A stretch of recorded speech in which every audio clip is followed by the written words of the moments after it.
Begini jawaban cerdas Dr. Bambang Nursena mengenai perbedaan Nasrani dan Kristen. Karena di dalam sejarah gereja ada dua kelompok orang-orang yang mengikuti Yesus. Yang pertama orang-orang Kristen dari latar belakang Yahudi.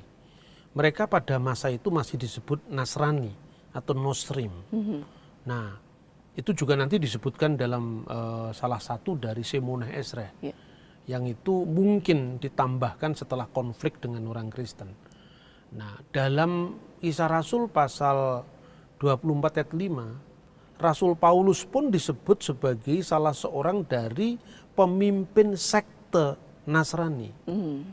Nah, itulah orang-orang Kristen berlatar belakang Yahudi. Dan orang Kristen berlatar belakang Yahudi memang mengikuti hukum Musa, itu sejak kecil mereka begitu. Umur 8 hari mereka Brit Milah disunat. Umur 13 tahun atau 12 tahun mereka bar miswah. Mereka baru boleh tampil mengajar usia 30 tahun, itu kan sebetulnya Yahudi semua.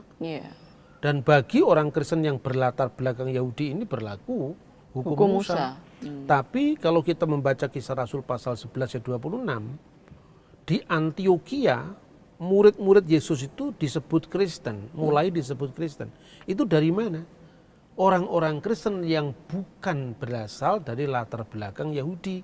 Bisa Yunani, bisa Latin, bisa petani-petani Aram, orang-orang Arab. Itulah yang menjadi latar belakang orang-orang Kristen Goyim. Mereka sejak semula memang tidak pernah berlaku hukum Musa, ya hukum Nuh.